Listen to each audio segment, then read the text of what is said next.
7 खबर सबसे हटके।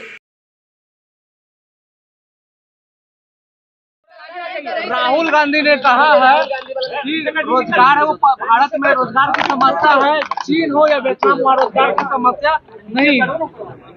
भाई अगर उनको अपने देश में ही सारी बुराइयां दिखती हैं और दूसरे देशों में उन्हें लगता है कि सब बहुत अच्छा चल रहा है और विदेश में जाकर जिस तरीके से भारत की बुराई करने की एक आदत राहुल जी की बन गई है, ये कहीं ना कहीं गलत राजनीति की परंपरा की शुरुआत है।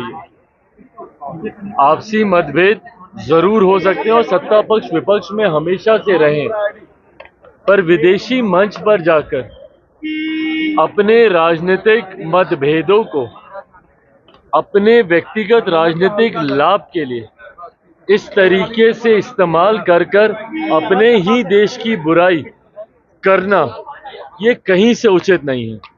इस तरीके से विदेश में जाकर आपको कोई भी एतराज है, आप भारत में रहिए, आप तो एलओपी भी हैं, आप सरकार के समक्ष अपने सुझाव भी रख सकते हैं, अपनी चिंताएं भी रख सकते हैं, पर इस तरीके से दूसरे देश में जाकर भारत की बुराई करना कहीं से उचित नहीं है।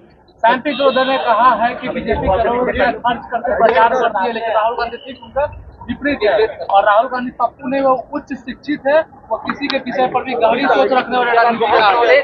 भाई ये सारी बातें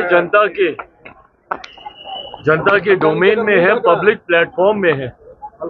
उसके बाद भी अगर जनता ने तीसरी बार लगातार प्रधानमंत्री नरेंद्र मोदी जी के नेतृत्व में एनडीए सरकार को चुना है, तो कहीं ना कहीं ये बात तो स्पष्ट है ना कि सैम पित्रोदा जी जितने भी गुणों का उल्लेख कर रहे हैं राहुल गांधी जी को लेकर, कम से कम भारत की जनता तो उसे स्वीकार नहीं करती होती तो तीसरी बार प्रधानमंत्री नरेंद्र मोदी जी को देश का प्रधानमंत्री नहीं बनाती। लगातार, जो कि भारत के इतिहास में एक बड़ी उपलब्धि है, लगातार मात्र दूसरी बार ऐसा हुआ है जब देश की जनता ने तीसरी बार एक ही प्रधानमंत्री और एनडीए गठबंधन को चुनने का काम किया है। तो ऐसे में जो सैम पित्रोदा कह रहे हैं, कम से कम देश की जनता तो उसे नहीं मानती। देखिए ये सब चिंता का विषय तो है ही। अगर इस तरीके से अगर हत्या दिन दहाड़े अगर कोई करता है और अगर अपराधियों का मनोबल इतना ज्यादा बड़ा है, तो ऐसे में जरूरी है कानून को और सख्ताई से लागू किए जाने की।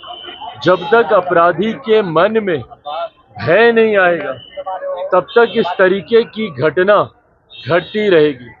मैं पुनः आग्रह करूंगा स्थानीय प्रशासन से कि जल्द से जल्द जो भी दोषी हैं उस पर कड़ी कार्रवाई करें और कानून के डर को कम से कम अपराधियों के मन में स्थापित करने का